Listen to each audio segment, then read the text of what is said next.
علی بھائی، اگلا سوال ہے اور یہ آج کا آخری سوال ہے۔ میں نے ایک سنی گھرانے میں آنکھ کھولی اور مجھے اپنے علماء کرام سے بچپن سے ہی یہ بات سننے کو ملی کہ ہمارے اہل تشیع بھائی قرآن حکیم کے کل 40 پاروں کو مانتے ہیں، اور ان کا یہ بھی ماننا ہے کہ 10 پارے بکری کھا گئی ہے، نعوذ باللہ۔ نعوذ باللہ من اور ذالک۔ اسی گستاخانہ عقیدہ کی نحوست کی وجہ سے آج تک ان میں کبھی بھی کوئی حافظ قرآن پیدا نہیں ہو سکا۔ کیا ہمارے سنی علماء کرام کے یہ دونوں دعوے درست ہیں؟ وضاحت فرمائیں۔ بالکل جھوٹ پہ مبنی ہے جی، آپ نے خود کبھی تصدیق نہیں کی۔ آج تک کسی سنی عالم نے یا سنی پبلک میں سے کسی شخص نے اہل تشیع کی مسجد میں جا کے قرآن کو فزیکلی خود چیک کیا ہے کہ وہ کتنے پاروں والا قرآن چھاپ رہے ہیں یا وہ کس قرآن کو مانتے ہیں؟ تو آپ کو پتہ چل جاتا۔ یہ جو میرے ہاتھ میں قرآن ہے نا میرے بھائی، یہ سعودیہ سے چھپا ہوا ہے، اور یہ جس رائٹر کا لکھا ہوا ہے نا وہ ابھی بھی زندہ ہے۔ 15-20 سال اسے شافاد پرنٹنگ پریس والوں نے جاب دیے رکھی، میں 80s کی بات کر رہا ہوں۔ اسی وقت انہوں نے اس سے یہ قرآن لکھوایا، اور کمال کی اس کی رائٹنگ ہے کہ ہر صفحے کے اوپر آیت مکمل ہو رہی ہے ایک۔ یہ آلموسٹ آپ دیکھ لیں 500 سے بھی زیادہ، 600 صفحات کے اوپر یہ مصحف ہے، اور اس کا نام ہے عثمان طٰہٰ، دمشق شام کا وہ رائٹر ہے جس نے یہ کاتب جس نے یہ قرآن لکھا ہے۔ یہ بلو بائنڈنگ کے ساتھ سعودیہ سے چھپ رہا ہے، یہی ریڈ بائنڈنگ کے ساتھ اسی کے رائٹس ہیں جو ایران سے چھپ رہا ہے۔ آپ پاکستان میں شیعہ کا کوئی بھی مدرسہ دیکھ لیں، اس میں یہی قرآن پڑھا ہوگا، سیم چھاپا۔ تو یہ پھر جھوٹے پروپیگنڈے انہوں نے کیوں کیے ہوئے ہیں خام خواہ کہ جی ان کا تو یہ عقیدہ ہے؟ بھائی قرآن جو ہے یہ مشرق سے لے کر مغرب تک، شمال سے جنوب تک، دنیا میں ہر مسلمان کے گھر ایک ہی مصحف ہے، کوئی اختلاف نہیں ہے مصحف کے اوپر۔ کتابوں کے اندر اگر روایتوں کا چکر آیا تو وہ تو میری الگ سے ویڈیو ریکارڈ موجود ہے۔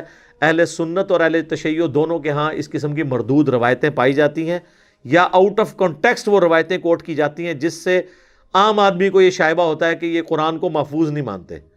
اور آپ کو حیرانگی ہوگی کہ صرف سنی نہیں، شیعہ بھی اہل سنت کے بارے میں اس طرح کے دعوے کرتے ہیں کہ یہ اس قرآن کو محفوظ نہیں مانتے، اور اس قرآن کے بارے میں جس کے بارے میں قرآن میں خود گارنٹی ہے، سورۃ الحجر کی آیت نمبر 9، اِنَّا نَحْنُ نَزَّلْنَا الذِّكْرَ وَإِنَّا لَهُ لَحَافِظُونَ۔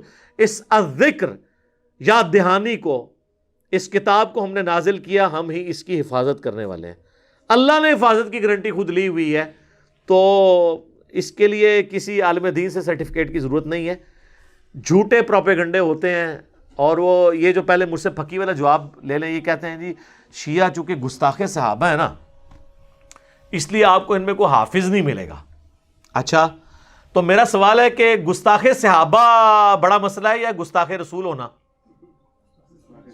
تو بریلویوں کے نزدیک اہل حدیث اور دیوبندی پکے گستاخ رسول ہیں، تو پھر اہل حدیث اور دیوبندیوں میں کوئی حافظ قرآن نہیں ہونا چاہیے۔ ہائے ہائے ہائے ہائے، کیسی پھکی ہے اس تو بڑی پھکی؟ گستاخ رسول بڑی چیز ہے یا اللہ کا گستاخ ہونا؟ ہاں، تو اہل حدیث اور دیوبند کے نزدیک بریلوی مشرک ہیں اور وہ اللہ کے گستاخ ہے کیونکہ اللہ کے ساتھ شرک کر رہے ہیں، تو بریلویوں میں تو کوئی حافظ قرآن نہیں پھر ہونا چاہیے۔ تو کیا پریکٹیکلی ایسا ہی ہے کہ بریلویوں کے اندر کوئی حافظ قرآن نہیں ہے، دیوبند اور اہل حدیث کے اندر کوئی حافظ قرآن نہیں ہے؟ تو یہ جو آپ نے کہانی کرائی تھی، یہ چورن بیچا تھا، وہ تو میں نے فزیکلی آپ کا ختم کر دیا۔ رہ گئے اہل تشیع، تو صرف پاکستان میں ٹرینڈ نہیں ہے اہل تشیع کے ہاں حفظ والا، اب حفظ کے مدرسے ان کے آئے ہیں۔ ہمارے پاس جو حیدر نقوی بھائی آتے ہیں وہ حافظ قرآن ہے، اور ماشاءاللہ اس طرح ان کو کراس ریفرنسز یاد ہیں کہ آپ حیران ہو جائیں۔ بڑے پکے حفاظ بھی اس طرح نہیں کہ ریفرنس کوٹ کر سکتے۔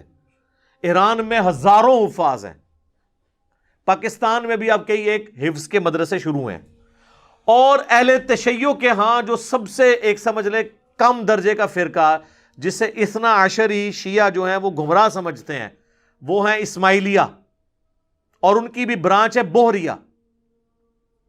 اسماعیلی بوہری جو ہے نا، انڈیا میں ہزاروں حفاظ ہیں ان کے اندر، ایک ایک خاندان میں سارے گھر والے حافظ ہیں۔ ترجمہ ویسے کسی کو نہیں آتا، وہ مجھ سے رابطہ کرتے ہیں نا۔ ایک بھائی ریورٹ ہوئے، کویت میں رہتے تھے، تو وہ کہتے ہیں میں نے آپ کی ویڈیوز دیکھ کے قرآن ترجمے سے پڑھا تو مجھے پتا چلا کہ میرا یعنی عقیدہ قرآن کے مطابق نہیں ہے، لیکن وہ کہتے ہیں ہمارے خاندان میں چھوٹے چھوٹے بچے حافظ ہیں۔ حفظ کرنے کے اوپر جو ہے نا وہ پورے کا پورا زور ہے۔ عقیدوں پہ نہیں. لہٰذا یہ جو آپ اتنے عرصے سے کہانیاں کروا رہے تھے, بڑے بڑے انہوں نے مناظروں کی نا سٹوریاں بنائی ہوئی ہیں کہ ایک بار شیعہ ایک سنی کو گھیر گھار کے شیعہ ڈکلیئر کر کے مناظرے میں لے آئے, اور وہ حافظ تھا, کیونکہ شیعہ کے پاس تو حافظ ہی کو نہیں ہوتا, اور وہ آ کے وہاں پہ بھول گیا. ایڈی ایڈی کہانیاں بنائی ہیں نے. سر کئی سالوں سے جو قرات کے مقابلے ہیں نا وہ ایران کے قاری جیت رہے ہیں سر. سارے بزرگوں کی ہر چیز ہی کہانی نکلی, ہوائی اڑنا بھی کہانی نکلی, اور جو زمین دیا چیزیں سن وہ بھی غلط, اڑنے والی بھی غلط. اور یہ بکری والا انہوں نے جو پٹی پڑھا دی کہ جی وہ بکری کھا گئی تھی, بکری والی حدیث تو سنن ابن ماجہ میں ہے 1944. آپ حدیث سنن ابن ماجہ انٹرنیشنل نمبر کے مطابق کھول لیں اسلام 360 میں, کہ وہ سیدہ عائشہ کہتی ہیں کہ نبی علیہ السلام کی وفات تک میرے پاس وہ اوراق موجود تھے جس میں قرآن کی یہ آیات لکھی ہوئی تھی کہ جس کا تعلق بڑی عمر کی رضاعت کے ساتھ تھا, اور یہ ہے کہ وہ ایک یا دو دفعہ دودھ پینے سے حرمت ثابت نہیں ہوتی, رضاعت کا رشتہ. اور ہم وہ پڑھتے تھے, اور حتیٰ کہ حضور کی وفات ہو گئی اور وہ میرے تکیے کے نیچے وہ رکھا ہوا تھا. اچانک ایک دن بکری آئی تو وہ اس کو کھا گئی, کیونکہ اس وقت وہ پتوں کے اوپر اور اس چمڑے کے اوپر لکھا جاتا تھا. تو یہ تو سر سنن ابن ماجہ سنیوں کی کتاب میں ہے کہ بکری کھا گئی. اور بکری کھانے سے کیا ہوا, قرآن سے آیات ختم ہوگی. ویسے یہ آیات جو ہے نا یہ تو منسوخ ہے, یہ تو ویسے ہی آپ کو قرآن میں نہیں ملنے لگی. اور اس طرح کی احادیث کے اوپر تعویل کرتے ہیں اہل سنت. یہ تو صحیح مسلم میں بھی ہے کہ سیدہ عائشہ کہتی ہیں کہ پہلے اللہ کی کتاب میں یہ حکم نازل ہوا, پھر یہ حکم نازل ہوا کہ 5 دفعہ کم از کم اگر کوئی دودھ بچہ پی لے تو حرمت ثابت ہوتی ہے. تو اللہ کی کتاب میں تو کہیں موجود نہیں ہے. تو وہ اہل سنت کہتے ہیں یہاں کتاب سے مراد شریعت ہے, اور کتاب میں پڑھتے تھے رجم کی آیات, وہ سنن ابن ماجہ کی 1944 حدیث میں جو ہے وہ کہتے ہیں قرآن میں پڑھنے سے مراد ہے قرآن کی تشریح میں پڑھتے تھے. دیکھا اپنے کس طرح تعویل کر دینے. ٹھیک ہے ہم مان لیتے ہیں تعویل کو. تو سر شیعہ کے لیے پھر یہی والی تعویل آپ قبول کیا کریں. وہ بھی اگر صحیح بخاری سے آپ کو وما خلق الذکر والانثى وخلق الذکر والانثى ابن مسعود کی روایت میں اختلاف بتاتے ہیں, تو آپ کہتے ہیں قرآن 7 قرات میں نازل ہوا ہے, تو وہاں پہ بھی اختلاف. بہرحال اس وقت جو مصحف ہمارے ہاتھ میں نا اس کے اوپر اجماع ہے. ٹھیک ہے, جو مشرق سے لے کے مغرب تک, شمال سے لے کر جنوب تک یہی مصحف ہے. لہٰذا یہ بکری کھانے والی روایت تو آندہ آپ نے بیان نہیں کرنی ہے. اور دوسرا, پارے تو نبی علیہ السلام کے زمانے میں ہے ہی نہیں تھے, کہاں سے کھا جانے تھے. نبی علیہ السلام کے زمانے میں تو صورتیں تھیں, یا صحابہ کے زمانے میں منزلیں ہوئیں تاکہ 7 منزلیں ایک ہفتے میں کوئی قرآن مکمل کر لے. بعد میں جب تھوڑی سستی آئی تو پھر اس کو 30 پاروں میں ڈیوائڈ کیا گیا کہ اگر کسی نے مہینے میں قرآن مکمل کرنا ہے تو روز کا 1 پارہ پڑھ لے. یہ تو بنو امیہ کے دور کے اندر پہاڑوں ان کی پاروں کی ڈویژن ہوئی ہے. اس لیے آپ دیکھیں سعودیہ میں آپ کو کئی قرآن ملیں گے جو پاروں کی تفریق کے بغیر پرنٹ ہوئے ہیں, وہ اس تفریق کو مانتے ہی نہیں ہیں. تو لہٰذا یہ بکری کھا گئی تھی بالکل جھوٹ ہے, اور یہ بھی جھوٹ ہے کہ حافظ نہیں ہوتا. ورنہ تو میں نے بہت بڑی بات کر دی ہے کہ اگر صحابہ کے گستاخ میں کوئی حافظ نہیں ہے تو رسول اللہ کے گستاخ یعنی دیوبندی اور اہل حدیث بقول بریلویوں کے, ان میں بھی کوئی حافظ نہیں ہونا چاہیے. تو امام کعبہ تو ہر دفعہ مصلی سناتا ہے, جس کے پیچھے آپ کہتے ہیں نماز نہیں ہوتی ہے, اس کو حفظ کیسے ہو گیا ہوا ہے. سر میرا تو دعویٰ ہے کہ کافر بھی قرآن کو حفظ کرے نا اس کو بھی حفظ ہو جائے گا. سر گرو نانک کو 14 پارے یاد تھے, یہ تو مسلمان فخریہ بتاتے ہیں. یہ تو نالج کی بات ہے, کوئی بھی حاصل کر لے. اور بقول دیوبند اور اہل حدیث کے بریلوی جو ہیں اللہ کے گستاخ ہیں, شرک کرتے ہیں. تو بریلویوں میں تو اتنے حافظ ہیں, صرف الیاس قادری صاحب نے جتنے حافظ نکال دیے ہیں, آندہ تو 50 سال آپ حافظ نہ پیدا کریں, اتنے حافظ انہوں نے مدنی منوں کی شکل میں مدرسۃ المدینہ سے نکال دیے ہوئے ہیں. تو حفظ کرنے سے کیا ہو جاتا ہے. تو شیعہ کے ہاں بھی میرے بھائی ہزاروں حفاظ موجود ہیں, آپ جائیں ان سے, وہ آپ کو بتائیں گے کہ جناب یہ حافظ ہیں, آپ ان سے ملیں. پھر آپ نے کوئی نیا بہانہ گھڑنا ہے. حفظ چاہے ادھر کسی نے کیا ہو چاہے ادھر کیا ہو, جب تک اس کے مطابق نہیں اپنے آپ کو کرتا نا کوئی فائدہ نہیں ہے. میرا ایک یوٹیوب پہ کلپ بھی ہے, افسوس ایسے حفاظ کے اوپر. جن حافظوں کے آپ کو فضائل بتائے جاتے ہیں وہ حافظ اور ہیں جو قرآن کے حلال کو حلال اور حرام کو حرام جانے. ان حفاظ کے لیے فضیلت ہے. خالی حفظ کرنے سے کچھ بھی نہیں ملنا جب تک آپ اس کے اوپر عمل نہیں کریں گے. لہذا یہ بالکل کہانی تھی کہ جی شیعہ کا قرآن الگ ہے, سنیوں کا الگ ہے. اور شیعہ جو ہے وہ 40 پارے مانتے ہیں اور سنی 30 پارے مانتے ہیں. میرے بھائی ہم تو 40-30 کی تفریق سے بھی پہلے کی بات کرتے ہیں. قرآن کی 114 صورتیں ہیں. میری اس حوالے سے کئی ایک ویڈیوز قرآن کے تعارف کے اوپر ریکارڈڈ موجود ہیں.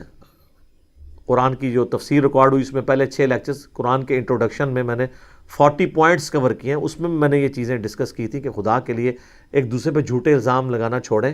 غیر مسلم جب اس طرح کے مناظرے ویڈیوز دیکھتے ہوں گے تو کیا سوچتے ہوں گے مسلمانوں کے بارے میں کہ ان کا تو اپنی ایک جو کتاب ہے اس کے اوپر ہی کوئی اتفاق نہیں ہے، جبکہ پریکٹیکلی سب یہی قرآن پڑھ رہے ہیں. بتائیں نا کسی شیعہ کے گھر سے دوسرا قرآن نکلا ہے یا کسی سنی کے گھر سے دوسرا قرآن نکلا ہے، پریکٹیکلی تو اسی کو فالو کر رہے ہیں. تو پھر بات خام خواہ چند کمزور روایات یا آؤٹ آف کانٹیکس روایات اٹھا کر جن کو سنی شیعہ کے بڑے محدثین خود ریجیکٹ کرتے ہوں یا تعویل کرتے ہوں، وہ آپ ان کے کھاتے میں تو نہ ڈالیں. امین الحسینی صاحب ہیں ایک شیعہ کے اسکالر، انہوں نے کتاب لکھی ہے شیعت کا مقدمہ. اس میں شیعہ کے اوپر جو الزامات ہیں ان کے جواب دیے انہوں نے کہ یہ تو آپ کی پبلک نے آپ کو پڑھایا ہوا ہے، ایسا تو نہیں ہے. تو یہ پبلک نے خالی شیعہ کے بارے میں نہیں پڑھایا ہوا. بریلوی نہیں کہتے کہ اہل حدیث گستاخ رسول ہیں اور خارجی ہیں، تو اہل حدیث مان لیں گے ان کے کہنے پہ، اور اہل حدیث کے کہنے کے اوپر بریلوی اپنے آپ کو مشرک مان لیں گے. تو سب ایک دوسرے کو کہہ رہے ہیں، اسے کیا فرق پڑتا ہے؟ پریکٹیکلی بات کریں اور علمی اختلاف کریں، تکفیر کسی کی نہ کریں. ٹھیک ہوگا جی. اللہ تعالیٰ سے دعا ہے جو حق بات میں نے کہی اللہ تعالیٰ ہمارے دلوں میں راسخ فرمائے.